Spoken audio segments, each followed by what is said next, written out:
भगवान बुद्ध आणि त्यांचा धर्म या ग्रंथाचं आपण अध्ययन करीत आहोत आणि या ग्रंथातल्या चौथ्या भागाचा सध्या आपल्याला अभ्यास करायचा आहे.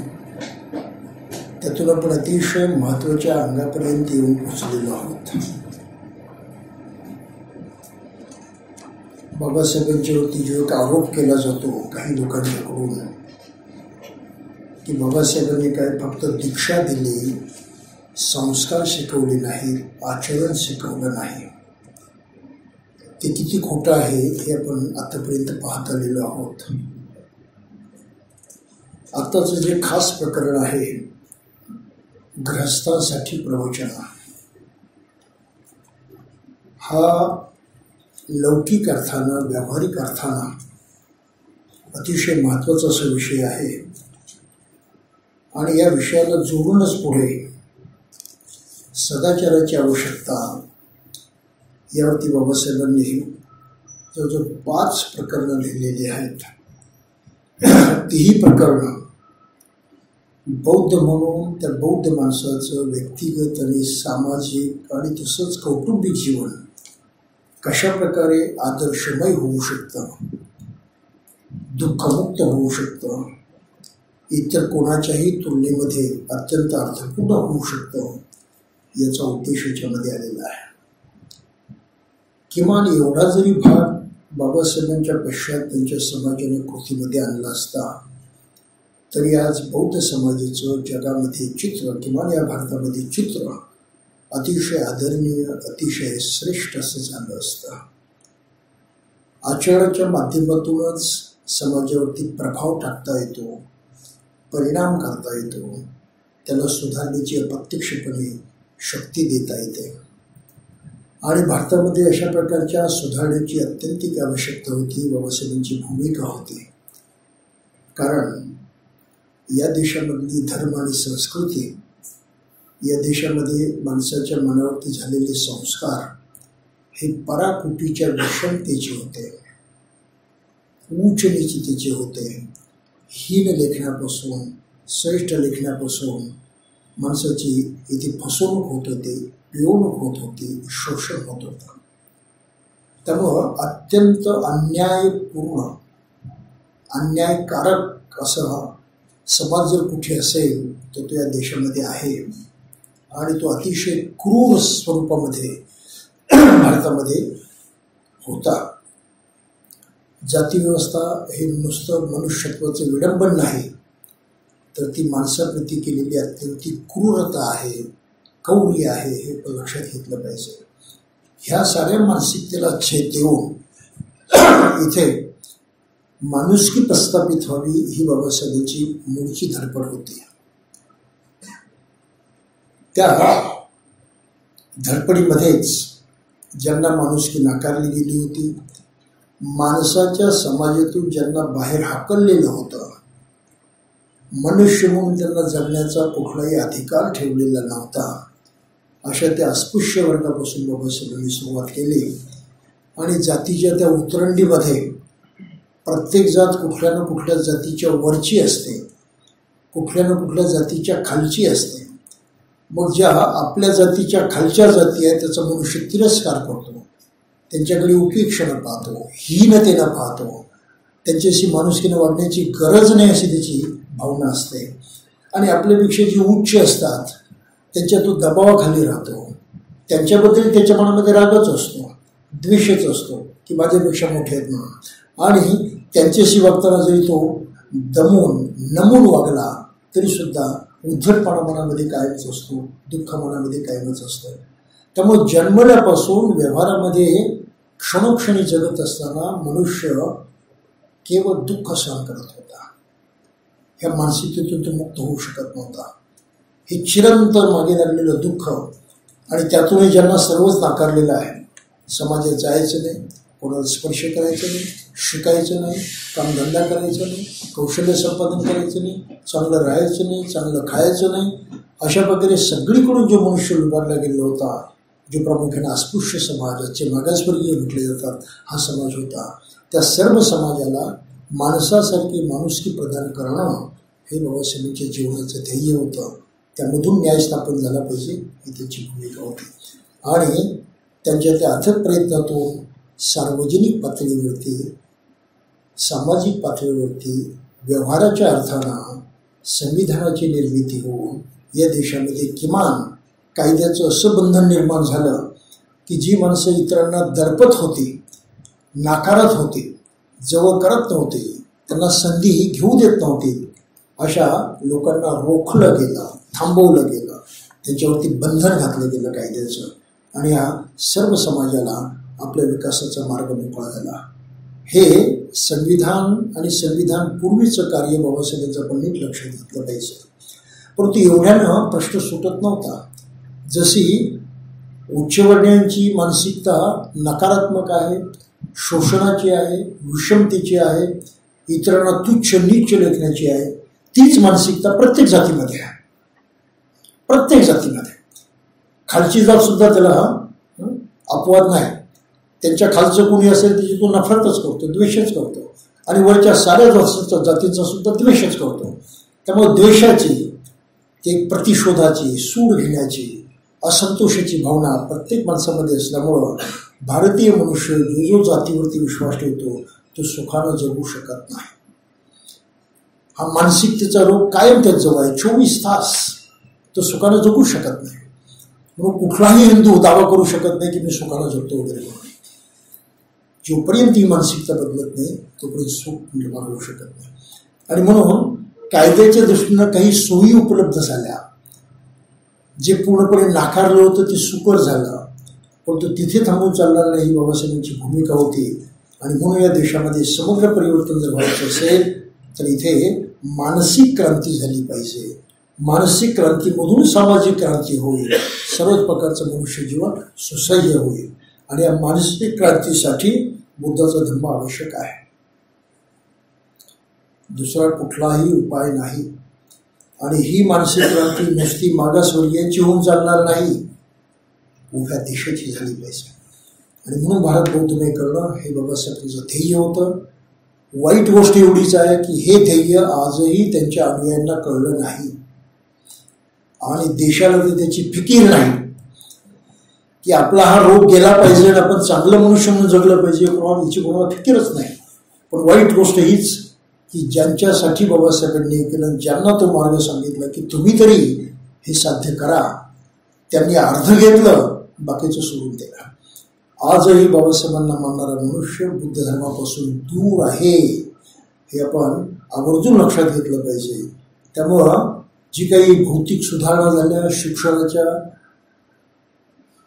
समाजाच्या, पुन्हा आर्थिक क्षेत्रामधल्या, ह्या साऱ्या सुधारणा ह्या वरवरच्या सुधारणा आहेत. त्यातून मनुष्य सुधारला नाही.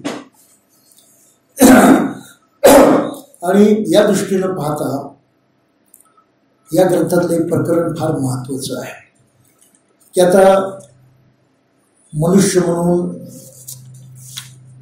स्वतः जगण्यामध्ये इतरांची जी आडकाठी होती, जे बंधन होतं, जो नकार होता, तो गेला. आता प्रत्येक माणसाला इथे शिकता येऊ शकतं. मग शिकण्याची कास धरणं त्याचं काम आहे. प्रत्येक माणसाला इथे स्वतः कष्ट करता येऊ शकतात, ते करणं त्याचं काम आहे. प्रत्येक माणसाला इथे सुखानं जगण्यासाठी धडपड करता येते. जे जे करणं आवश्यक आहे ते करता येतं, ते त्यांना केलं पाहिजे. एवढं तरी स्वातंत्र्य आम भारतीय जनतेला मिळलेलं आहे, याबद्दल शंका नाही. त्याच्यातही काही अडचणी आहेत, परंतु त्या अडचणी निवारण करण्याचे उपायसुद्धा आहेत, ती संधीसुद्धा आहे. एक काळ होता की कोणाची अडचण कोणी लक्षातच घेत नव्हतं. उलट अडचण हा धर्म मानला जायचा.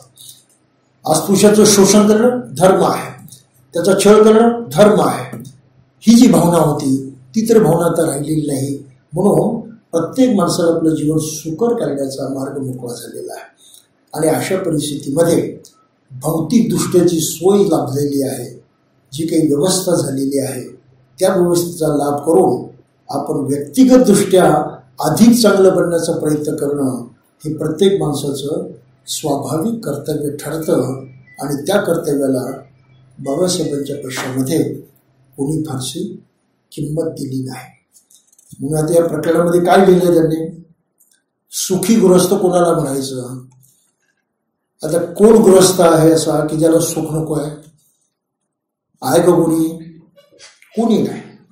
साऱ्यांना सुख हवंच असतं, प्रत्येक जण सुखासाठी जगतो. इथे म्हटलं सुखी गृहस्थ कोण?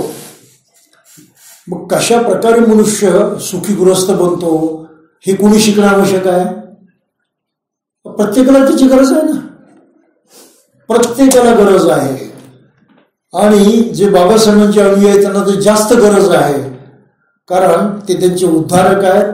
त्यांच्यापेक्षा त्यांनी त्यांच्या उद्धाराचा, कल्याणाचा जास्त विचार केला होता, पुढचं बघितलं होतं. ते पुढचं त्यांना सांगून ठेवलं आहे की तुमच्या पुढे ते ध्येय आहे, तुम्हाला त्या मार्गाने गेलं पाहिजे. यांनी ती फार मोठी जबाबदारी. बाबासाहेबांचा तो शब्द न शब्द स्वीकारणं, त्याची इज्जत करणं आणि तो कृतीमान आणण्यासाठी प्रयत्न करणं ही आंबेडकरी म्हणणाऱ्या प्रत्येक माणसाची सर्वात जास्त जबाबदारी आहे, आद्य जबाबदारी आहे. आणि या जबाबदारीमध्ये हा समाज पूर्णपणे मागासलेला आहे, हे आता आपण कबूल केलं पाहिजे. का सुखी गृहस्थ बनण्याचा प्रयत्न करत नाही ते आपण मागच्या वेळेस बघितलं. सुखी गृहस्थ काय वगैरे, पुत्रापेक्षा कन्या बरी हेही बघितलेलं आहे. पती पत्नी कशी असतात तेही बघितलेलं आहे. हे तर प्रत्येक माणसाच्या जीवनाचा, जिव्हाळ्याचा प्रश्न आहे, कारण हे जीवन जगतो तो मॅक्सिमम, जास्तीत जास्त त्याचं आयुष्य हे जीवन जगण्यामध्ये जातं. आणि तरी बाबासाहेबांना मानणारा मनुष्य हे शिकायला तयार नसेल तर किती मोठी शोकांतिका आहे लक्षात घ्या, किती मोठी ट्रॅजेडी ती लक्षात घ्या. हे किती मोठं अज्ञान आहे शिकलेल्यांचंही, हे आपण लक्षात घेतलं पाहिजे. आता आपण आणखी पुढच्या महत्वाच्या विषयावरती येऊन पोहोचलेलो आहोत. त्यात बाबासाहेबांनी म्हटले माणसाची अधोगती कशी होते. हा तर फार जिव्हाळ्याचा प्रश्न आहे. अधोगती कोणालाच नको असते आणि अधोगती झाल्याशिवाय राहत नाही. मग तो इकडे तिकडे बोटं दाखवत राहतो. मग कशाने अधोगती होते तर हे फार सुंदर सूत्र ह्या सूत्रनिपातामध्ये आलेलं आहे. आणि त्याचा जवळजवळ जसाच्या तसा अनुवाद बाबासाहेबांनी इथे दिलेला आहे. फक्त याच्यातला एक श्लोक जो आहे तो गाळलेला आहे. तर ह्या सूत्रनिपातामध्ये ते सूत्र जे आलेलं आहे त्या सूत्राचं नाव आहे पराभव सूत्र.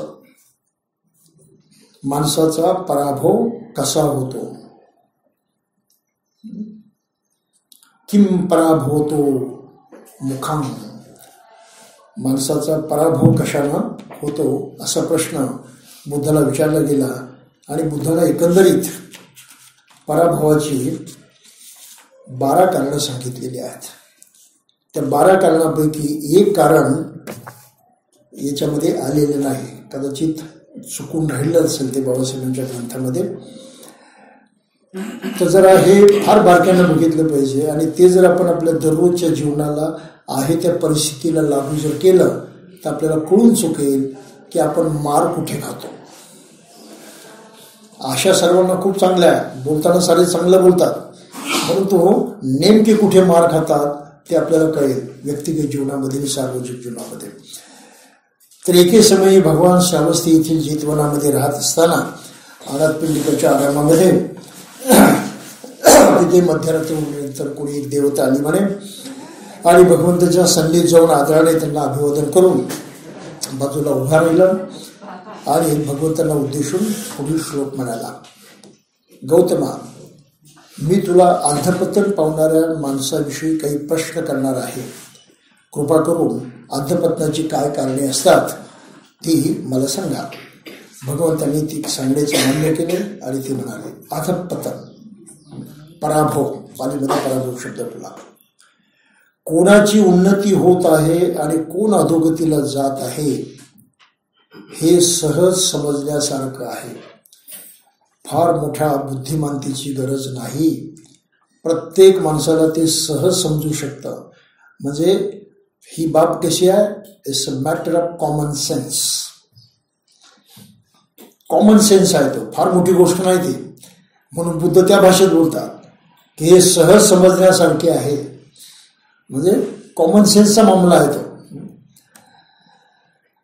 धर्मप्रेमी हा उन्नत पथावर तर धर्मद्वेष्टा हा अधोगतीच्या पंथावरील वाटसरू आहे.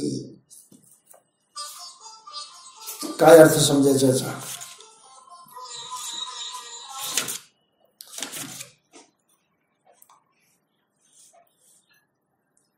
धम्म कामो भवम होती धम्म देशी पराभवो. धम्म कामो भवम होती धम्म देशी पराभवो. जो धम्माची कामना करतो, धम्माचं प्रेम करतो, धम्माची बांधिलकी मानतो, ती जबाबदारी स्वीकारतो, त्याची प्रगती होते. जो त्याच्या विरोधात वागतो, जो त्याची पर्वा करत नाही, जो त्याकडे लक्ष देत नाही, ज्याला त्याची गरज वाटत नाही, त्याचा पराभव होतो. आणि ह्या पराभवाची सुरुवात आंबेडकरी चळवळीमध्ये बाबासाहेब गेल्यावर लागली सुरुवात झाली ताबडतोब. बाबासाहेब गेल्यानंतर धम्म लोकांनी बाजूला ठेवला आणि या समाजाचं नेतृत्व करण्याची ज्यांची जबाबदारी होती, मी जबाबदारीने बोलतोय बरं, हे जे काही बोलतोय मी अत्यंत जबाबदारीने बोलतो आहे की बाबासाहेबांच्या पश्चामध्ये या समाजाचं नेतृत्व करण्याची ज्यांची जबाबदारी होती, त्यांनी सर्वात पहिलं पापकर्म केलं, ते बुद्ध धर्म बाजूला सारला. धम्मकारण वेगळं, राजकारण वेगळं अशा घोषणा देऊन ते राजकारणाच्या मागे लागले. धम्मकारण त्यांनी पूर्णपणे सोडून दिलं. हा धम्मद्वेष आहे की नाही? धम्म नाकारणं आहे की नाही? उन्नतीच्या मार्गावरून मागे फिरणं आहे की नाही? साधी गोष्ट आहे. बौद्ध बनायला कोणाला कोणती लाज वाटत होती असं मला बोलावंसं वाटतं. I am sorry to say दिस. आजही कोणाला तिची लाज का वाटावी बौद्ध बनायला? बुद्ध धर्म काही लांछन आहे? बुद्ध काही टाकाऊ आहे? कोणी गुन्हेगार आहे? बुद्धाबद्दल कोणाच्या मनामध्ये अशी अपराधाची भावना आहे की तो वाईट मनुष्य आहे? फक्त ब्राह्मणाच्या मनामध्ये आहे. बाकी जग बुद्धाला मानतो. जो सरळ मनुष्य आहे, विचारी मनुष्य आहे, तो बुद्धाला सोडू शकत नाही, त्याचा सन्मान केल्याशिवाय होऊ शकत नाही. माझा प्रश्न इतका सोपा आहे, आंबेडकरी म्हणणाऱ्या माणसाला बौद्ध बनण्यामध्ये आज कोणती अडचण आहे? ह्या अस्पृश्यांना जे महारामांचा मार त्याच गर्तेमध्ये आजही राहिलेले आहेत, तीच घालेली लेबल आणि शिक्के मिरवत राहिलेले आहेत, तोच अपमान सहन करत राहिलेले आहेत, तीच नीचता प्रगट करत राहिलेले आहेत. या लोकांना बौद्ध बनण्यापासून रोखले कोणी? त्याची त्यांना लाज का वाटावी? काही उत्तर आहे? काही उत्तर नाही. उलट त्या जातीचं लांछन आपण सोडून दिलं पाहिजे. ती लांछनात्मक, अपमानास्पद, तिरस्करणीय अशी नावं सोडून दिली पाहिजे. त्या परंपरा सोडून दिल्या पाहिजे. ती जात सोडून दिली पाहिजे. आणि हे सारं शिकवणारा तो धर्म सोडून दिला पाहिजे.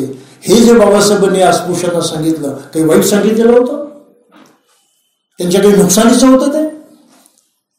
त्या काळामधला मनुष्य फारसं शिकलेला नव्हता, फार ज्ञानी नव्हता, डोकं फारसं वापरू शकत नव्हतं. ज्ञान नसल्यामुळं म्हणून आपण समजू शकत होतो की त्या अज्ञानी माणसाचं अज्ञान जाणं कठीण होतं. परंतु त्याही काळामध्ये दमदार समाज उभा राहिला आणि त्यांनी बाबासाहेबांच्या ह्या हाकेला ओढ दिली, त्याचा स्वीकार केला. ते प्रगती पथावरती गेले. परंतु आज शिकून सवरून सुद्धा जातीला चिकटून राहणाऱ्या माणसाला आपण काय म्हणणार? आडनावाच्या नावानं जे काही बहुजन समाजानं शिव्या दिलेल्या आहेत, त्या शिव्या मिरवत राहणाऱ्या लोकांना काय म्हणणार?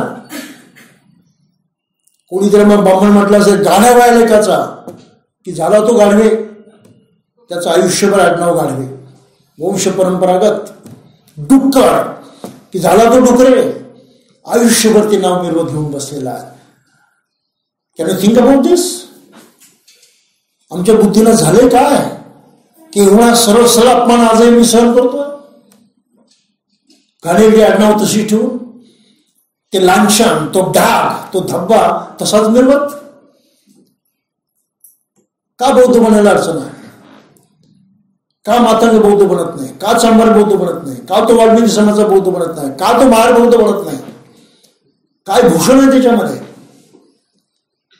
ही माणसं धम्माचा द्वेष करतात, ही माणसं चांगल्याचा द्वेष करतात. म्हणून आजही ती नरकामध्येच आहेत. आता जे जे बाबासाहेबांनी दिलं, अरे ही सोय आहे, या सोयीचा लाभ घ्यायला पुढे जा, त्या सोयी सुद्धा संपत आल्या. आता जवळजवळ संपल्या जमा आहे. आता कोणी वाली राहिलेला नाही. काय प्रगती झाली. धम्मदेशी पराभव, बुद्ध धर्माचा द्वेष करणारा मागासवर्गीय समाज आज पराभव पावलेला आहे. आज दलित म्हणण्याची लोकांना लाज वाटत नाही. का दलित म्हणता तुम्ही? भूषण आहे, पदवी आहे, मोठेपण आहे, दलित म्हणून घेण्यामध्ये लाज वाटत आहे मला. का तर आमच्या क्षुद्र स्वार्थासाठी वाटेल ते असे अपमान सहन करतो. इतकी भयंकर गोष्ट आहे आंबेडकरी समाजाची. आज हा समाज पराभूत आहे असं कोणी म्हटलं तर त्याच्यामध्ये काहीही अतिशयोक्ती नाही, कोणतीही अतिशयोक्ती नाही त्याच्यामध्ये. पराभव कबूलच करावा लागेल. आणि तो पराभव जर चीड आली तर बरं होईल, पण ती चीड आली नाही तर हा समाज किड्या मुंग्यासारखा असाच खितपत पडल्यामध्ये वाढला. शिकलेले विचार करत नाहीत, पुढारलेले विचार करत नाहीत. आपल्या पुरतं तरी पहा, ती वाईट आडनावं टाकून द्या, नीट बौद्ध बना, हे शिकवण लक्षात घ्या आणि आपल्या स्वतःच्या प्रगतीचा मार्ग मोकळा करा. तेही करत नाहीत. दलित म्हणून घेण्यामध्ये, हरिजन म्हणून घेण्यामध्ये, मागासवर्गीय म्हणून घेण्यामध्ये यांना भूषण वाटतं. I am really sorry to say this. माझ्या बुद्धीला कधीच पटलं नाही. पण इतकं मागासलेपण, इतकं अज्ञान बाबासाहेबांच्या नंतर या समाजात निर्माण झालेला आहे. आणि हा समाज स्वतःला ज्ञानी समाज बनवतो, पुढारलेला समाज बनवतो, जागृत समाज बनवतो. इथं चेष्टा झाली या साऱ्या शब्दांची. म्हणून धम्माचा द्वेष करणारा पराभव पावतोय. बुद्धाला जितकं स्पष्ट सांगितलेलं आहे ते आपण नीट लक्षात घेतलं पाहिजे. आम्ही धम्माचा द्वेष का करतो? विचारा त्या चांभाराला, की धम्माचा द्वेष का करतो? तुला तो वाईट का वाटतो? तो घ्यावासा का वाटत नाही? त्या चांभारपणामध्ये, त्या हिंदूमध्ये राहिलेलं काय? विचारा जरा. आहे आपली हिंमत कोणाची विचारायची? आपले नातेवाईक जुने करत राहतात, माहीत असतं आपल्याला, तरी आपण डोळे झाकतो, म्हणतो नाही तो बौद्ध आहे म्हणून. ही वस्तुस्थिती आहे. खडसावा त्याला, की तुला लाज वाटत नाही का हिंदू म्हणून घेण्याची? कोणता स्वाभिमान आहे तुझ्याजवळ? व्यवहारामध्ये सुद्धा आपण इतके प्रामाणिक नसल्यामुळं इतकी वाईट अवस्था झालेली आहे. म्हणून पहिलं सूत्र बुद्धानं सांगितलेलं आहे की जो धर्मप्रेमी आहे तो उन्नत पथावरती असतो. धर्मद्वेष्टा हा अधोगतीच्या वाटचाल असतो, अधोगतीच्या पथावर. आज तथाकथित आंबेडकरी समाजाची सगळीकडून अधोगती होत चाललेली आहे. अधोगती. त्याचं कारण त्यांची मानसिकता अधोगतीला नेणारी आहे. पुढे काय म्हटलं? असतं धम्म रोचेती तम पराभूतो मुखं. ज्या माणसाला असत्य धर्म आवडतो तो पराभवाच्या मार्गावरती असतो. हिंदू धर्म सत्य आहे की असत्य? जाती व्यवस्था सत्य आहे की असत्य? चांगली आहे की वाईट? का चिकटून राहिला? साधा प्रश्न आहे. वाईट आहे कळतं, वाईट आहे समजतं, वाईट आहे असं मनुष्य बोलूनही दाखवतो, तरी त्याला चिकटून राहतो. याचा अर्थ काय समजायचा? काय अर्थ समजायचा याचा? नुसतं घरामध्ये बाबासाहेबांचा बुद्धाचा फोटो ठेवला म्हणजे सुधारणा झाली काय? हे कोणी पाहायचं की आपण कशावरती विश्वास ठेवतोय, आपण कशाला सत्य मानतोय, असत्याला सत्य मानतोय आपण. म्हणून असतं धर्म रोचेती तम पराभूतो मुखं. असत्य धर्म ज्याला आवडतो त्याला जो चिकटून होतो त्याचा पराभव होतो. आज आंबेडकरी समाजाचा पराभव होतो त्याचं कारण हे आहे की यातली मेजॉरिटी आजही ते असत्य हिंदू धर्माला मानणारी आहे, तो धर्म त्यांना आवडणारी आहे, त्यामध्ये अडकलेली आहे. हे खरं आहे की खोटं आहे?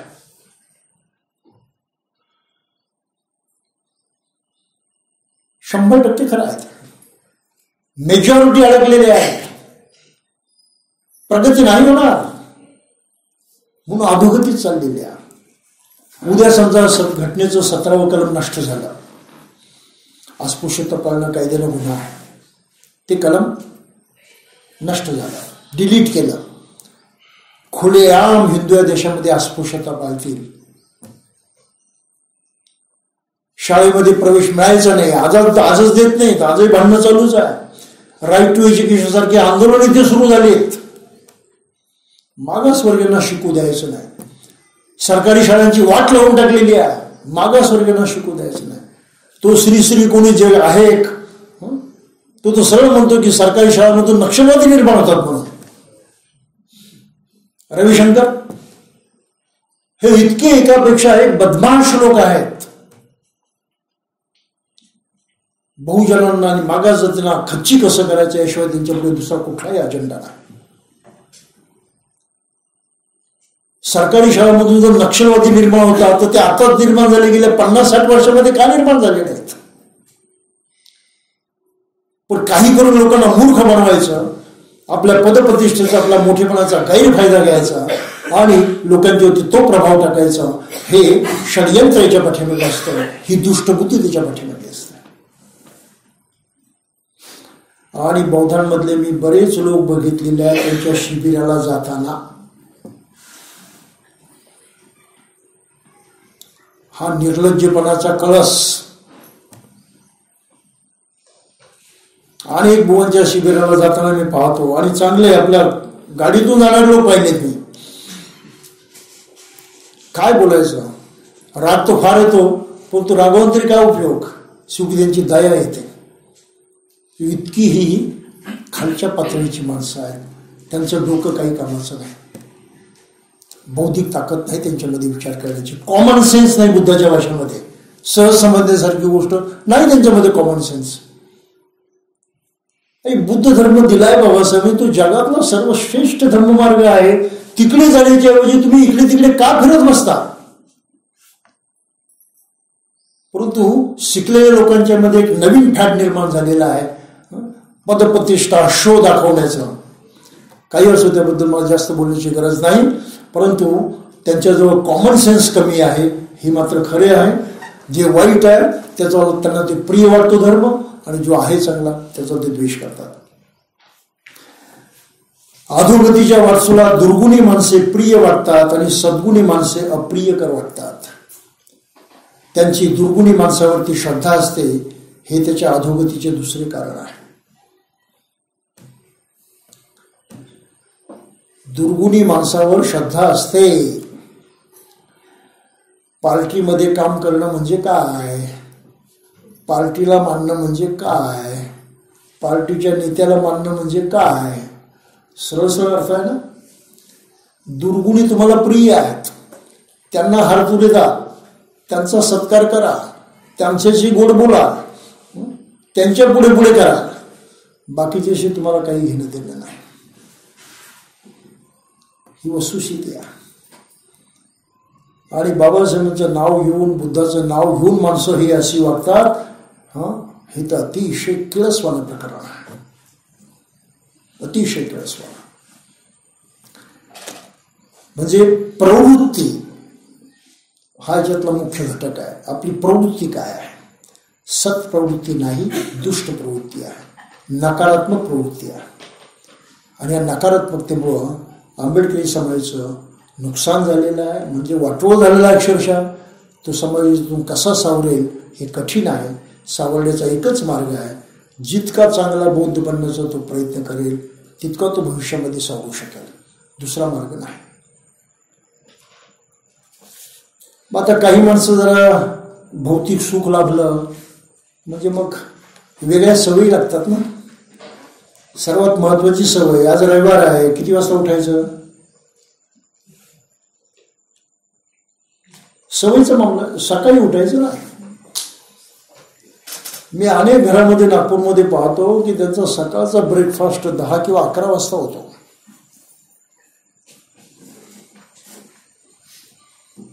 सकाळचा ब्रेकफास्ट 10 किंवा 11 वाजता. सृष्टीचं जे चक्र आहे त्या चक्राच्या उलट, सृष्टीच्या नियमांना अशा प्रकारे डावललं ना, नुकसान आपलंच होणार आहे. म्हणून आपल्या सवयी तपासल्या पाहिजेत. त्या थाई लोकांचं मला फार कौतुक वाटतं, फार कौतुक वाटतं, मोठा आदर वाटतो त्या थाई लोकांचा. बँकॉकमध्ये असा, कुठल्याही मोठ्या शहरात असा किंवा एखाद्या खेड्यामध्ये असा, सकाळी माझ्यासारखा भिक्षू भिक्षाटन करायला गेला, आणि भिक्षू केव्हा भिक्षाटन करायला बाहेर पडतात? सकाळी 5 वाजता. 5 वाजता 5 वाजता त्या भिक्षूला ताजं अन्न दान दिलं जातं. ताजं अन्न. सकाळी 5च्या सुमारास जवळजवळ सारी दुकानं उघडतात मार्केटमध्ये. एकदा माझी चप्पल तुटलेली होती. बँकॉकमध्ये मी नवीनच होतो आणि सकाळी भिक्षाटनाला निघालो. भिक्षू मला काय म्हणतो, ठीक आहे म्हणे, आपण भिक्षाटन संपलं की येतं आता चप्पल घेऊ. म्हटलं मग दुकानं उघडी असतील का इथे? तो म्हणे व्हॉट डू यू मीन? म्हटलं आमच्याकडे तर 12 वाजेपर्यंत दुकानं उघडत नाहीत चपलांची. पण तिथे आम्ही 5 वाजता दुकान उघडलं. भिक्षाटन सुरू करण्यापूर्वीच एक दुकान उघडं होतं, तिथे चप्पल घेतली, मग आम्ही भिक्षाटन सुरू केलं. त्या देशामध्ये ही सवय आहे सकाळी उठण्याची. 5 वाजता जेव्हा ताजं अन्न, गरम गरम अन्न दान बघितलं तेव्हा मी मोठा आश्चर्यचकित झालो, ह्या देश आहे कसा. त्यामुळे आळस, झोपाळूपणा हा माणसाचा घात करणारा फॅक्टर आहे, पण लक्षात घेतलं पाहिजे. आणि त्याचे आम्ही इतके अभ्यस्त झालेलो आहोत, इतकी सवय लागलेली आहे की त्याच्यात थोडी काही गडबड झाली तर आपण तो चुकलं. ही परिस्थिती आहे. शारीरिक हानी त्यामध्ये होते, आपण लक्षात घेत नाही. त्यामध्ये आनंद मारला जातो, सुख मारलं जातं, आपण लक्षात घेत नाही. आरोग्याला बाधा पोचते, आपण लक्षात घेत नाही. कोणाचं नुकसान? एवढं मिळवलं, एवढं कमवलं, परिणाम काय? स्वतःचंच नुकसान. कुठलं गणित आहे, कुठलं शास्त्र आहे, काही मला कळत नाही. की कमवायचं, जमवायचं आणि त्यामधून आपलं स्वतःचं नुकसान करून घ्यायचं, हे कुठलं तर्कशास्त्र आहे? कुठला धर्म आहे तो? म्हणून आपल्या सवयी आपण बदलल्या पाहिजेत. विहारामध्ये त्यासाठी जाण्याच्या सवयी आहेत. सकाळी मेडिटेशनला लोक विहारामध्ये जातात. म्हणून हा झोपाळूपणा कमी झाला पाहिजे. झोपाळूपणाला बुद्धानं पराभवाचं कारण म्हटलेलं आहे. झोपाळूपणा.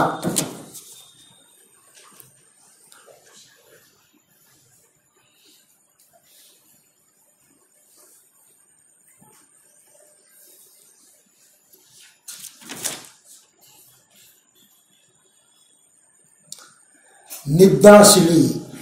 निद्रा म्हणजे निद्रा. निद्राशील असणारा म्हणजे आळशी. निद्राशिली. पहा, याचा विचार करा बरं. आपल्या झोपेकडे जरा लक्ष द्या. लवकर झोपायचं, लवकर उठायचं हा नियम फार महत्त्वाचा आहे. मग ह्या सवयी मोडून टाका, तर काही चांगलं नाही. दुसरा आहे गप्पा मारण्याची आवड. त्याला म्हटलेलं आहे सभाशिली. नुसता मनुष्य दिवसभर बडबड बडबड बडबड करत राहतो, काही बोलत राहतो, आणि त्या तोंडानं जेवढं वाईट होतं तेवढं दुसरं कशानंही होत नाही. जीभ तलवारीपेक्षाही भयंकर आहे. जिभेनं केलेला वार चुकत नाही कधी, आणि इतकी खोल जखम करते जीभ की जी कधी भरून येत नाही. आणि त्या जखमेने झालेल्या वेदना, दुःख कधी हटत नाही. आणि माझ्या आसपासही पाहतो सगळीकडे माणसं आपल्या जिभेचा गैरवापर करणारी, कोणाचे सहज अपमान करतील, सहज टाकून बोलतील, चिडून बोलतील, चिडवण्यासारखं बोलतील. हे प्रकार चालू आहेत ना. का? मनामध्ये द्वेष भरलेला आहे, नफरत भरलेली आहे. कोणाचं चांगलं पाण्याची इच्छा नाही मनामध्ये. अरे त्याचं चांगलं होतं का, ते होता कामा नये. तो राग माझ्या मनामध्ये उफावतो आणि मी त्याचा अपमान करतो. काही लक्षात येतं आपल्याला? स्वतःला प्रश्न विचारा, दुसऱ्याशी बोलताना आपली भाषा चांगली का असत नाही, समजूतदारीची का असत नाही, सभ्यतेची का असत नाही, विनयाची का असत नाही? जर अशी भाषा नसेल तर लक्षात ठेवा, आयुष्यात आपल्याला खूप दुःख मिळणार आहे, त्यातून सुटका नाही. पहिली गोष्ट, टोचून बोलणारा, टीका करणारा, नावं ठेवणारा, उद्धामपणे बोलणारा, अपमान करणारा, अशा कुठल्याही व्यक्तीला दुसरी माणसं कधी चांगलं म्हणत नाहीत. कधीही चांगलं म्हणत नाहीत. हे आपण पहिलं लक्षात ठेवायचं. आपली किंमत केव्हा समजायची? खरी किंमत, तोंडावरती कोणी बोलत असेल तर ती खरी किंमत नाही. तुमची पाठ फिरल्यानंतर जे मनुष्य बोलतो ती आपली खरी किंमत आहे. काही लक्षात आलं आपलं? तोंडावरती सारेच गोड बोलतात, तो देखावा असतो, तो पांघरलेला एक बुरखा असतो. परंतु मनुष्य गेल्यानंतर त्याच्या पाठीमागे जे बोललं जातं ती त्या माणसाची खरी किंमत असते. या दृष्टीने आपण काळजी घेतली पाहिजे. मी इतकी वर्ष लोकांना शिकवतो तरी माझ्या जवळपास वावरणारी माणसंही अजून शिकलेली नाहीत, याचं मला दुःख होतं. आणि नीट बोलायला शिका, कोणाचा अपमान करू नका, टोचून बोलू नका, टाकून बोलू नका, कोणाला वाईट वाटतं अशा प्रकारे वर्तन करू नका. आपल्या वाचनाला सांभाळ नाही सांभाळत का? त्या सवयी लागलेल्या आहेत ना. मनुष्य सवयीचा गुलाम असतो तो अशा पद्धतीने. पहा विचार करून आपण कोणाशी कसं वागतो ते.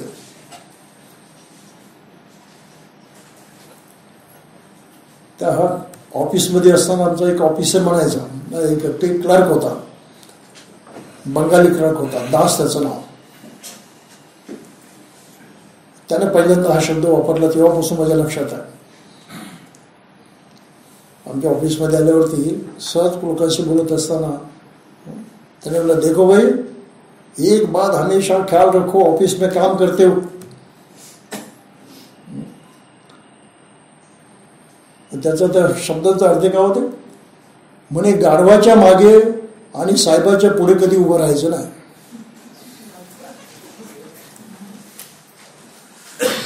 नाही कळलं? गाढवाच्या मागे कधी उभं राहायचं नाही. जो खरंच नालायक मनुष्य आहे त्याच्या मागे कधी उभं राहायचं नाही. त्याला पाठिंबा द्यायचा नाही, त्याला सपोर्ट करायचा नाही. कारण गाढवाचा कुठे लाथ मार, तुम्हाला कुठे लाथाच खायला लागते.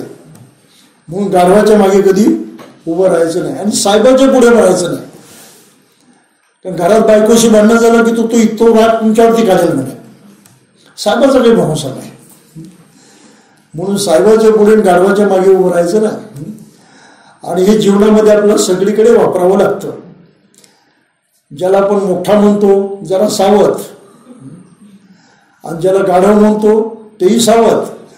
त्यामुळं कोणाच्या मागून जायचं आणि कोणाच्या पुढे चालायचं याचा थोडासा विचार केला पाहिजे. काही असो, गप्पा मारण्याची आवड वाईट आहे. आळशी बसणं, निरुद्योगी, काहीच काम करायचं नाही, ते तर सर्वात वाईट. माणसाच्या अधोगतीचं ते कारण आहे. आणि क्रोध, रागीटपणा हे माणसाच्या अधोगतीचं कारण आहे. म्हणून क्रोध आला तर आपल्याला तेव्हा ओळखता आला पाहिजे की मला राग आला आहे, आणि त्या रागाच्या भरामध्ये मी काही करणार नाही, हा नियम स्वतःला लावून टाकायचा. राग आला, रागाच्या भरात काही करणार नाही, गप्प राहील.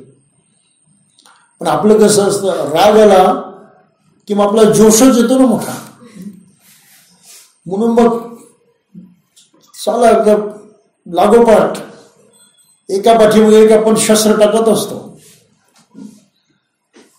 फायरिंग करत असतो अक्षरशः. तर हा जो प्रकार आहे रागाच्या बाबतीमध्ये आपण फार काळजी घेतली पाहिजे.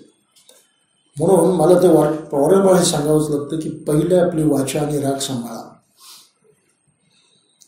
कृपया कोणाचाही कधीही अपमान करू नका. अपमान मनुष्य कधी विसरत नाही, कधीच. आणि ज्यानं अपमान केला त्याबद्दल त्या माणसाची भावना कधी सुधारत नाही, कायमचं ते लेबल लागून जातं. आणि मनुष्य मग त्याच्याशी वागताना वेडवाकडं वागत राहतो. मग एक कहाणी सांगितली होती मी, परत इथे सांगायला काही हरकत नाही, की मुंबईवरून येत असताना माझ्या त्या ट्रेनच्या डब्यामध्ये समोर एक जोडपं येऊन बसला. चांगलं शिकलेलं जोडपं होतं, आनंदी दिसत होतं, कुठेतरी ट्रिपला वगैरे चालले असतील. त्या महिलेच्या हातामध्ये एक बॅग होती, सुटकेस, आणि एक प्लास्टिकची पिशवी होती. सुटकेस तिनं सीटच्या खाली सरकवून ठेवली, बॅगही सरकवण्याचा प्रयत्न केला, ते अर्धवट बाहेर राहिले. आणि मग त्या खिडकीच्या शेजारी बसून ते मोठ्या आनंदानं बाहेर पाहत होते. तो आनंद काही लपवण्यासारखा नव्हता, आनंदी दिसत होते. तितक्या तिचा नवरा आला, तो शेजारी बसला. तोही आनंदातच होता, हसतमुख होता. त्याच्या पायाला ती पिशवी लागली. तो झटकन उठला, त्यानं ती पिशवी बाहेर काढली, सामान खालीवर केलं आणि व्यवस्थित परत सरकवून ठेवली. मी मनात म्हटलं, किती सभ्य मनुष्य आहे, किती चांगला मनुष्य आहे. आपलं कर्तव्य त्यानं बिनतक्रार व्यवस्थित केलेलं आहे, चांगुलपणानं, हसतमुख. त्यामुळे मला चांगलं वाटलं की चांगलं झोडपं आहे म्हणून, सुखी आहे म्हणून. आता आपला नवरा हे काम करतो आहे, त्याकडे त्याच्या बायकोचं लक्ष गेलं आणि ती मोठ्या कौतुकाने तिच्याकडे पाहत होती. आता तिच्या चेहऱ्यावरती जे काही कौतुक दिसत होतं ते बघून मी समजलो की नवीन नवीन आहे म्हणून इतकं जास्त आहे, नंतर काही तेवढं दिसत नाही. काही असो, परंतु सुखी लोक आहेत, चांगले लोक आहेत असं मला वाटलं. आता आपली मग एकदम मला झटका बसल्यासारखं झालं. का तर बायकोच्या नजरेला नजर भिडल्याबरोबर तो बोलला, आणि जे बोलला ते तुम्हाला नंतर सांगतो.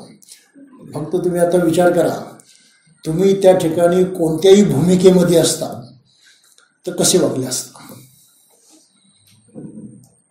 त्या दोघांच्या ठिकाणी आपणच आहोत असं, कोणत्याही भूमिकेमध्ये कसे वागले असता विचार करून ठेवा, सांगू नका कोणाला, आणि मी विचारणार नाही.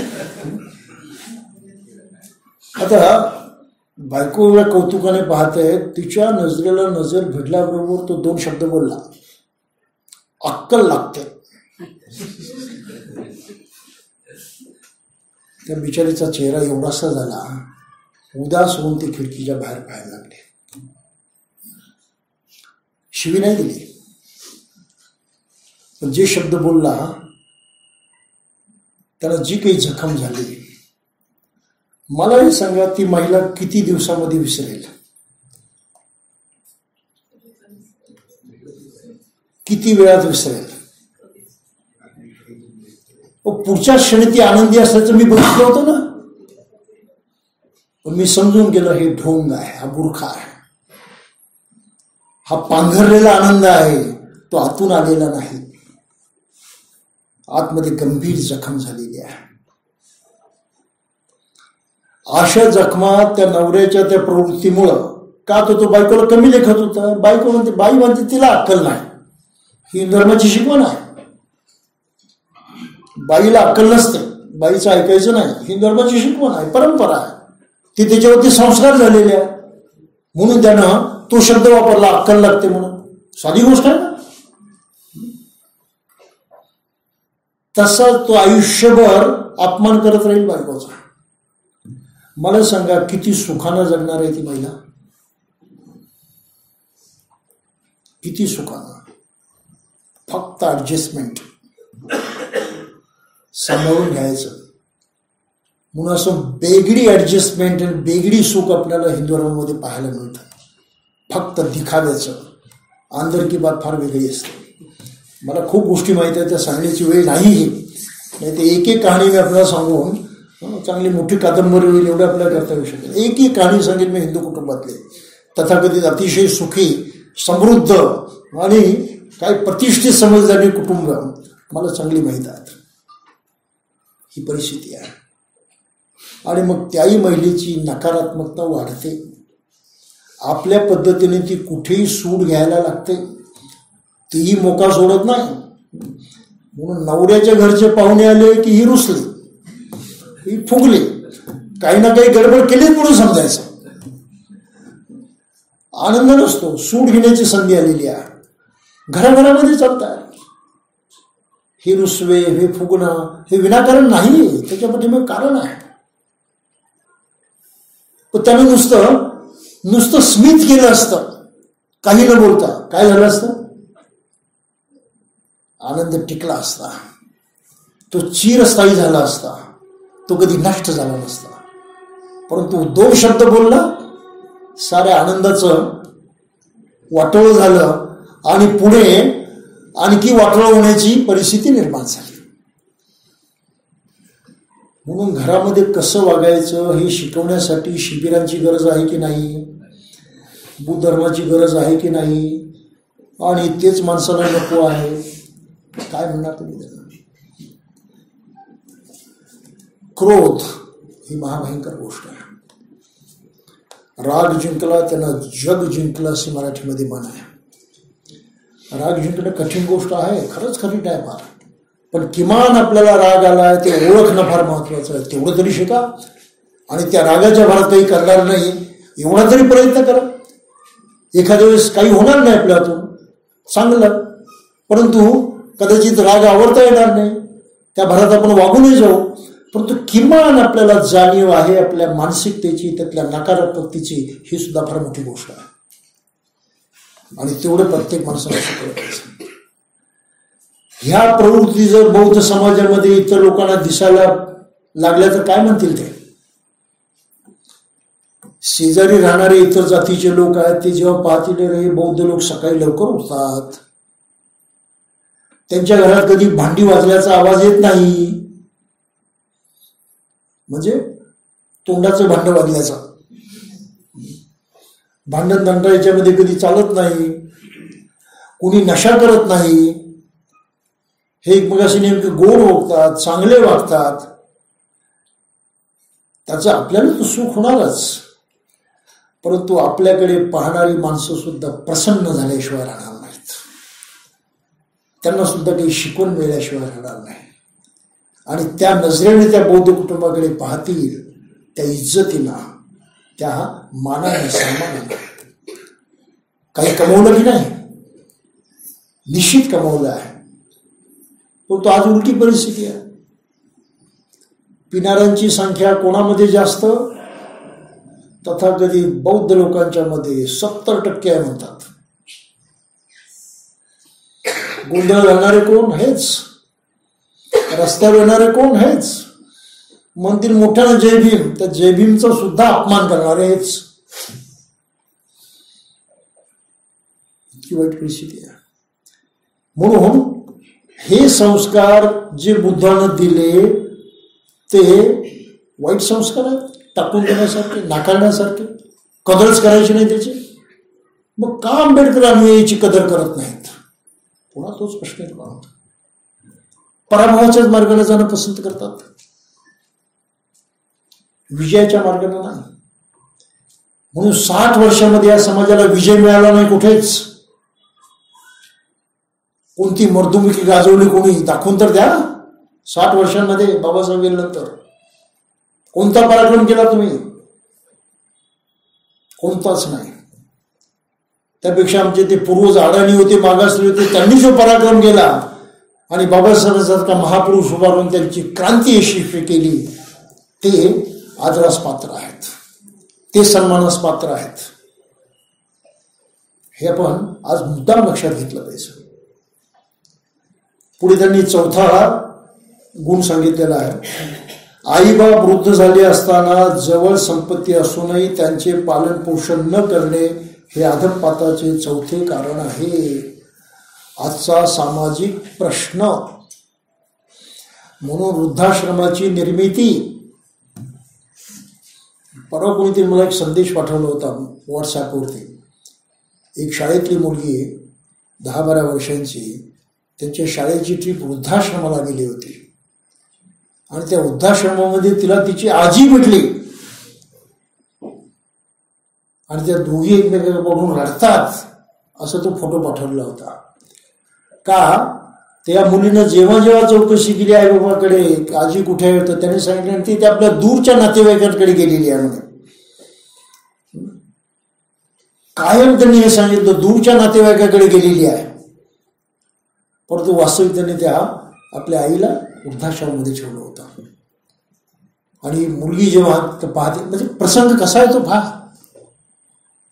त्या मुलीच्या मनावरती काय परिणाम झाला असेल.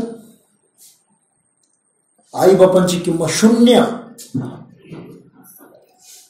भले इतर खूप काही आई बापांनी केलं असेल चांगलं, परंतु त्या एका प्रसंगाने त्या मुलीच्या मनामधलं आई बापांचं प्रेम आणि आदर समाप्त झाला.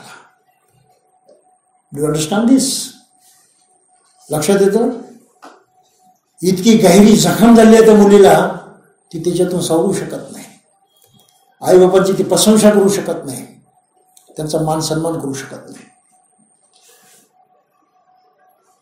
ही परिस्थिती आहे. आणि आज सगळीकडे शिकल्या सवरल्या मुलींचं पहिलं असतं, तुझ्या घरचे चालायचे नाही, तू वेगळं राहू, ठरलेला आहे ना गोष्ट करी. हा प्रश्न निर्माण व्हावाच का? तर आमची प्रवृत्ती द्वेषाची आहे, आमची प्रवृत्ती नफरत करण्याची आहे, आमची प्रवृत्ती फक्त आपलं साधण्याची आहे. आणि त्या स्वार्थाच्या भावनेमुळं आपण माणुसकीला पारखे होतो. आणि माणुसकीला पारखं झाला की स्वतः मनुष्य असल्यामुळं दुःखाशिवाय दुसऱ्या पदात काही पडू शकत नाही. अधोगती. म्हणून कधीच हे प्रश्न निर्माण होता कामा नये. आणि थायलंडमधल्या लोकांना परत मी मोठे धन्यवाद देतो, कारण त्यांच्याकडे ही परिस्थिती नाही. उलट एक भिक्षूने मला काय सांगितलं, माझ्याबरोबर एक उपासक होता, तर आम्ही बोलत असताना त्या उपासकाला त्यांना काय म्हटलं, म्हातारपणी तू इथे आमच्याकडे येऊन राहा म्हणे, थायलंडमध्ये तुझ्या देशात नको राहू. तो म्हटलं असं का? म्हणे आमच्या देशामध्ये वृद्धांचा सन्मान सगळीकडे केला जातो. सन्मानाचं जीवन वृद्ध मनुष्य जगतो मरेपर्यंत. सन्मानाचं जीवन. मुलाबाळांचं सोडाच, सारा समाज प्रत्येक वृद्धाचा मान ठेवतो, सन्मान करतो, त्यांचा आदर करतो. आपल्या देशामध्ये नेमकं त्याच्या उलट चाललेलं आहे. बौद्ध संस्कारांची ताकद काय ती पहा. साध्या गोष्टी नाहीत त्या. ब्राह्मण, श्रमण किंवा अन्य साधूंना असत्य भाषणांनी ठकवणे हे अधोगतीचे 5वे कारण आहे. जवळ विपुल द्रव्य, सुवर्ण, धनधान्य असूनही त्या सर्वांचा एकट्यानेच उपभोग घेणे हे अधःपताचे 6वं कारण आहे. आपल्या स्वार्थासाठी जगणं, आपल्यासाठी, दुसऱ्याला मदत करायची नाही, दुसऱ्याच्या कामी पडायचे नाही. अप्पलपोटेपणा म्हणतो आपण. अप्पलपोटी माणसं आयुष्यात सुखाने जगू शकत नाहीत. आयुष्यात सुखाने जगू शकत नाही. काही असो, कळायला सोपं आहे, त्याच्यावरती भाष्य करण्याची गरज नाही. आपले कुळ, संपत्ती, जात यांचा अभिमान बाळगून आपल्या आप्तेष्टांचा तिरस्कार करणे हे अधःपताचे 7वे कारण आहे. चालतं व्यवहारामध्ये, आम बात आहे ती. गोरगरिबाला किंमत नसते. आपण मोठे झालो, पॉश राहायला लागलो, मग खेड्यातली फाटकी चप्पल घातलेला मनुष्य नाही चालत आपल्याला. इथपर्यंत काही तर अतिरेकाच्या गोष्टी घडतात की बापाला बाप म्हणायची सोय राहत नाही. नाही तर मोठे पाहुणे घरात आले की बापानं बाहेर यायचं नाही, आईनं बाहेर यायचं नाही, त्यांच्या पुढे मिरवायचं नाही, त्यांची ओळख करून द्यायला लागते. ह्या मनुष्यतेच्या विरुद्धच्या प्रवृत्ती आहेत ज्या दुःख निर्माण करतात. त्या दुःखातून मुक्त झालंच पाहिजे. कुळाचा अभिमान किती बाळगायचा. डुकऱ्याचं चिंचाळा नावाचं एक गाव आहे देऊळ तालुक्यात. गावाचं नाव काय? डुकऱ्याचं चिंचाळा. त्या माणसानं मला सांगितलं, तुम्ही कधी बसला आलात ना, डुकऱ्याचं चिंचाळा सांगा, म्हणजे मग तिथे स्टॉप आहे, तिथे गाडी थांबते म्हणून. त्या गावामध्ये मी गेलो एकदा. त्या लोकांना हे सांगण्यासाठी की तुमचं नाव बदला, नामांतर करा. तिथला तरुण कार्यकर्ता प्रस्तावित करायला लागला. सभा सुरू झाली. हे बंदेजी असा प्रचार करतात की नामांतर करा म्हणून. मी त्यांना सांगू इच्छितो की आमच्या गावातले लोक मुळीच नामांतर करणार नाहीत. का तर आमचं गाव ऐतिहासिक महत्वाचं आहे. आमच्या नावावरून एक गाव ओळखलं जातं. गावाचं नाव चिंचाळा असलं तरी नुसतं चिंचाळा म्हणून लोक ओळखत नाहीत. डुकऱ्यांचं चिंचाळा म्हणून आमच्या नावावरून ओळखलं जातं. हा एवढा मोठा इतिहास आम्ही सोडून देणार नाही म्हणून. मी पाण्याचा घोटही घेतला नाही तिथे. त्यांना म्हटलं तुम्हाला जे करायचं ते करा, मी चाललो. काय बोलणार तुम्ही लोकांना. आणि हे आंबेडकरी लोक, बौद्ध म्हणणारे, जय भीम करणारे, हसायचं की रडायचं की चिडायचं, करायचं काय, ही परिस्थिती आहे. म्हणून विदर्भातल्या तमाम या लोकांना मला हे मुद्दाम सांगावं असं वाटतं की आपली आडनावं बदला. जोपर्यंत मेश्रामात जात टिकून राहील, तुम्ही जाती व्यवस्था टिकवत आहात. जोपर्यंत रामटेक्यात तुम्ही जाती व्यवस्था टिकवत आहात. कारण तुमच्या त्या समाजाला माहीत आणि बहुजन समाजाला माहीत आहे की हे महारांमधले बावणे म्हणजे ब्राह्मण. I am sorry to say दिस, माफ करा पण हे इतक्या स्पष्टपणे बोलतोय म्हणून. वस्तुस्थिती आहे की नाही. अरे बाबासाहेबांनी जाती मोडायला सांगितल्या, ती नियत नाही तुमची. कोणत्या बाबासाहेबांचं काम करता. का स्वतःला बौद्ध म्हणता. फुकट फुकट चीड आणणाऱ्या गोष्टी आहेत, संताप आणणाऱ्या गोष्टी आहेत. आमचं ते शिक्षण, आमचा अधिकार, आमची ती श्रीमंती सारी वाया गेली. मनुष्य म्हणून जी प्रतिष्ठा, मान सन्मान आम्ही मिळवायचा तो धुळीस मिळालेला आहे. काही लक्षात द्या आपल्याला. डू दिस.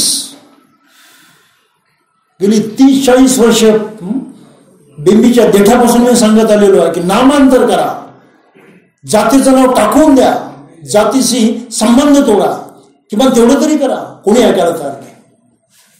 कुळाचा अभिमान. आता डुकरी म्हणणाऱ्या माणसाचं कुळ कोणतं आणि त्यानं कशाचा अभिमान बाळगायचा. कधी कधी घोडीचोर होते त्याचा घोडेस्वार म्हणतात, पण मूळचा आडनाव मला माहित आहे, घोडीचोर होतं. अशी आणखी गंमत आहे. कुठे कुठे त्यांनी बदल केला पण आपल्या सोयीचा. सन्मानाचं नाव घेतलं नाही.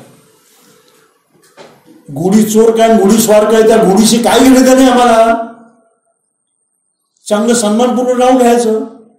ते राहिलं बाजूला, तिथेच घोटाळ्यात राहिला त्या नावामध्ये. आहे ना गोष्ट तरी. आता बाकीच्या गोष्टी सांगण्याची माझी इच्छा नाही, त्यामुळे बोलण्याची गरज नाही. पण हा नको त्या कुळाचा अनुभव, अभिमान टाकून द्या. आपल्या त्या घाणेरड्या आडनावाला कुळ म्हणू नका, खानदान म्हणू नका, त्याच्यामध्ये इज्जत पाहू नका. बदला ते, चेंज इट. अनेक नावं तर नुसती टाकावं आहेत, निरर्थक आहे. कारण मनुस्मृतीचा कायदा आहे. म्हणून म्हटला ब्राह्मणानं मंगलवाचक नाव ठेवायचं. मांगल्यम ब्राह्मणस्य. वैश्यानं शक्ती प्रदर्शक नाव ठेवायचं. शात क्षत्रियस्य बलान्वितम, वैशानं धनसंपत्ती, श्रीमंती, आपलं गडगंज संपत्ती, त्याचं प्रदर्शन करणारं नाव ठेवायचं. वैश्यचं धन संयुक्तम, आणि क्षुद्रानं तिरस्करणीय, टाकाऊ नाव ठेवायचं की ते ऐकल्याबरोबर त्याबद्दल दुरावा निर्माण झाला पाहिजे, तिरस्कार वाटला पाहिजे. जिगुप्सा म्हणजे पराकुटीचा तिरस्कार, संस्कृत शब्द जिगुप्सा, शूद्रशेच्या जिगुप्सितम. म्हणून या देशात साऱ्या भारतीयांना ब्राह्मण शूद्र मानतात. मराठी असो, ओबीसी असो, आदिवासी असो किंवा मागासवर्गीय असो, साऱ्यांची नावं घालेली आहेत, तिरस्करणीय आहेत, अर्थहीन आहेत. त्याचं नाव ऐकल्याबरोबर त्याची जात माणसाला कळली पाहिजे आणि ब्राह्मणाला आपला धर्म पाळता आला पाहिजे, त्याच्यापासून दूर राहण्याचा. नाही तर नवीन ठिकाणी कोणी कोणाला ओळखायचं कसं? म्हणून कुठे जरी गेला, नवीन माणसाची ओळख करताना पहिला प्रश्न कोणता विचारला जातो? नावच का विचारलं जातं? गाव का विचारलं जात नाही? आणि त्यांना समजा नुसतं स्वतःचं पहिलंच नाव सांगितलं तर त्याच्यावरती भागतं का? नाही भागत. दुसरं नाव, आडनाव काय? आता आडनाव गावावरून असेल तर झाली पंचायत, मग तरी मनुष्य थांबत नाही. मग कुठे राहता? पुढचा प्रश्न असतो. शांतीनगर म्हटलं तर नाही कळत एकदम. मग तिथे कुठे राहता? जोपर्यंत त्याला शेजारी पाजारी याचा काही अंदाज येत नाही, अरे अमुक वस्ती जाता, मग तो मागासवर्गीय, तोपर्यंत इथल्या माणसाची इन्क्वायरी थांबत नाही. काही करून जातीचा शोध घ्यायचा ही इथली प्रवृत्ती आहे, मानसिकता आहे प्रत्येक माणसाची. आणि म्हणून जातीचे आडनाव बदलणं ही मोठी क्रांती आहे. ही क्रांती बाबासाहेबांनी सांगितली, त्या क्रांतीचा आम्ही विचार केला नाही, हे लक्षात घ्या. का म्हणतो आम्ही स्वतःला आंबेडकरवादी? नसेल पटत आपल्याला, ते नसेल योग्य वाटेल सोडून द्यायचं. प्रामाणिकपणे हिंदू तर हिंदू राहा, प्रामाणिकपणे महान तर महान राहा, मातन ते मातक राहा. कुणी अडवलेलं आहे का? हे सोंग जो समाज करतो त्या समाजाची अधोगती होते, हे त्याचं महत्वाचं कारण आहे. आणि म्हणून आंबेडकरी समाजाची अधोगती झालेली आहे, उत्तरोत्तर अधोगती होत चाललेली आहे. त्या समाजाच्या सर्व प्रगतीच्या वाटा बंद झालेल्या आहेत. उद्या आरक्षण गेलं, त्यांना नोकऱ्या सुद्धा मिळायच्या नाहीत. मुलं शिकली तर त्यांनाही नोकऱ्या मिळायच्या नाहीत. भीक मागण्याशिवाय त्यांना पर्याय राहणार नाही. कोणती प्रगती केली? कोणता उद्धार केलात? उलट आपल्या पुढच्या पिढीसाठी तुम्ही नरक निर्माण करण्याची सोय करून ठेवली आहे. त्याचा अर्थ आहे साधी गोष्ट नाही रे. प्रत्येक शिकलेल्या माणसाने या पापाची दखल घेतली पाहिजे असं माझं मत आहे. You must understand now there is no time left for any change. स्वतः गेल्याशिवाय पर्याय नाही. आपले कुळ, संपत्ती, जात याचा अभिमान सोडून द्या. त्यामुळं फार अनर्थ या देशामध्ये झालेला आहे. व्यभिचार, मद्यपान, जुगार यासारखे द्रव्याचा अपव्यय करणारे प्रकार करू नका. पंचशीलामध्ये आलेलेच आहे. वेश्या, गणिका, परस्त्रिया यांच्या नादी लागू नका, हे याच्यामध्ये आलेलं आहे. आणि बालविवाह करू नका, हे कलम होतं याच्यामध्ये आलेलं, ते बाबासाहेबांच्या याच्यातून गळलेलं आहे. बालविवाहाचा निषेध केलेला आहे बुद्ध धर्मामध्ये. असंयमी, उधळी स्त्री अथवा उधळा पुरुष यांच्या हाती आपल्या व्यवहाराची सत्ता देणे हे अधपतनाचं कारण आहे. जवळची साधने अल्प असूनही क्षत्रिय कुळात जन्म झाला या जोरावर अफाट महत्वाकांक्षा आणि सार्वभौमतेची इच्छा बाळगणे हे अधपतनाचे 12वे कारण आहे. म्हणजे नुसताच कुळाचा अभिमान आहे म्हणून मी राजा, तुझी लायकी नाही ना ते करण्याची. म्हणून लायकी नसताना नुसताना घराणेशाहीचा अभिमान बाळगून त्या मोठेपणाची आकांक्षा बाळगणं हे अधपतनाचं कारण आहे. घराणेशाहीला सुद्धा विरोध आहे याच्यामध्ये. सहशब्दामध्ये गुणवत्तेची किंमत केलेली आहे. तर ही अधपतनाची 12 कारणं जी आहेत, ह्या 12 कारणाच्या बाबतीमध्ये बौद्ध समाजानं फार दक्ष राहिलं पाहिजे. त्यातून त्यांचं व्यक्तिगत जीवन सुधारेल, कुटुंब सुधारेल, तो समाज सुधारेल आणि फार मोठी प्रतिष्ठा, फार मोठा सन्मान या प्रत्येक माणसाच्या पदरी पडणार आहे त्याच्यामधून. ही सामान्य गोष्ट नाही. म्हणून बौद्ध जीवन पद्धती शिकणं, ती आचरणात आणणं हे आवश्यक आहे. हा ग्रंथच अभ्यासला नाही काय करणार? बाबासाहेबांनी काय शिकवलं ते कधी बघितलंच नाही, तो नुसता त्याचा जय जयकार काय उपयोगाचा? म्हणून बुद्ध आणि त्याचा धम्म या ग्रंथाचा अभ्यास झालाच पाहिजे. तो एकाएकी कळत नाही, आपण आजपर्यंत बघितलं. अनेक सूत्रांचं स्पष्टीकरण करून सांगावं लागतं आणि या विशिष्ट देशातल्या मानसिकतेमध्ये ते सूत्र कसं रुजेल याचा विचार बाबासाहेबांनी प्रामुख्याने सांगितलेला आहे. आणि त्या पद्धतीनं तो लक्षात घेतला तर भारतात बुद्ध धर्म रुजेल. नुसता पारंपरिक बुद्ध धर्म कॉपी करून चालणार नाही. इथे बाबासाहेबांनी जे इंटरप्रिटेशन दिलेलं आहे, जी भूमिका मांडलेली आहे, ती भूमिका लक्षात घेऊनच बुद्ध धर्म वाढेल. बाबासाहेबांचा ग्रंथ बाजूला सारून कोणी धर्माचा प्रचार करत असतील तर ते अतिशय चुकीचं आहे असं माझं मत आहे. तो एकांगीपणा आहे, त्यामधून यश मिळणार नाही. तर हे आपण लक्षात घेतलं पाहिजे की आम्हाला भारतामध्ये धम्म रुजवायचा आहे, तो बाबासाहेबांच्या संकल्पनेनुसार. त्यांनी धम्माचं कोणतं तत्व कसं वापरायला सांगितलं हे लक्षात घेऊन जर आपण असं केलं तरच भारत बौद्ध होण्याची शक्यता आहे, अन्यथा नाही. आणि म्हणून बुद्ध आणि त्याचा धम्म या ग्रंथाचा अभ्यास सगळीकडे झाला पाहिजे. तो अभ्यास होण्याच्या दृष्टीनंच इथे प्रयत्न केले जातात. हे मोरे साहेब आता इतके वयस्कर असूनही मोठ्या जिद्दीने सारं रेकॉर्डिंग करतात. हे मला मुद्दाम नमूद केलं पाहिजे आज तरी. का करतात विचारा त्यांना. अस्वस्थ होऊन माझ्याकडे आले होते की ही प्रवचन लोकांच्यापर्यंत पोहोचली पाहिजे, मला रेकॉर्डिंग करण्याची परवानगी द्या म्हणून.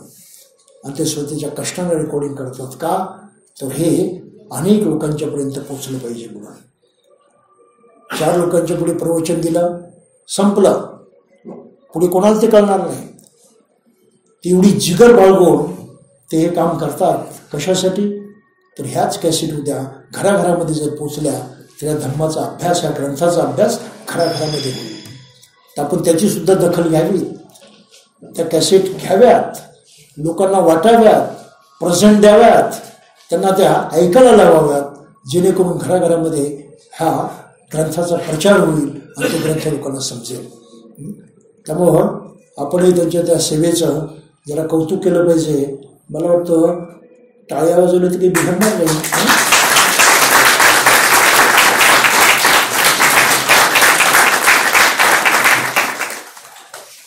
तर बंधूंनो, हा आजचा टॉपिक इतका महत्त्वाचा आहे आपल्या व्यक्तिगत विकासाचा.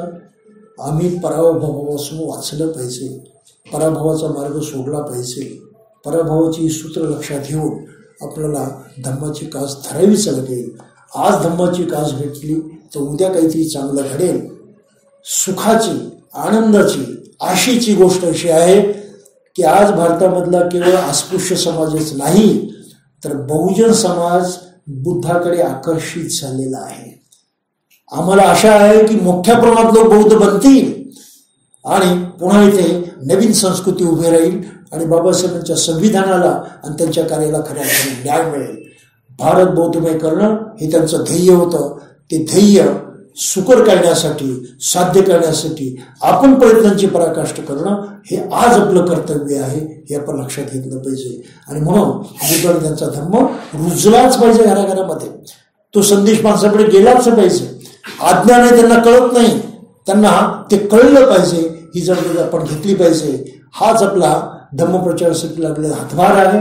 नवा देश, नवा समाज घडवण्यासाठी केलेलं हे आपलं अतुलनीय कार्य आहे असं पण समजलं पाहिजे. तर आज एवढाच आपण विषय लक्षात घेऊया. पुढे आपल्याला बरंच जायचं आहे, तेही फार महत्त्वाचं आहे. आणि हे सर्व आपलं व्यक्तिगत जीवन, आपलं सांसारिक जीवन, आपलं सामाजिक जीवन परिवर्तन करणारं असं हे शिकवणीचं भांडार आहे आणि ते आपल्याला बारकाईने लक्षात घ्यायचं आहे. तर तूर्त आपण इथेच थांबूया. जय भीम.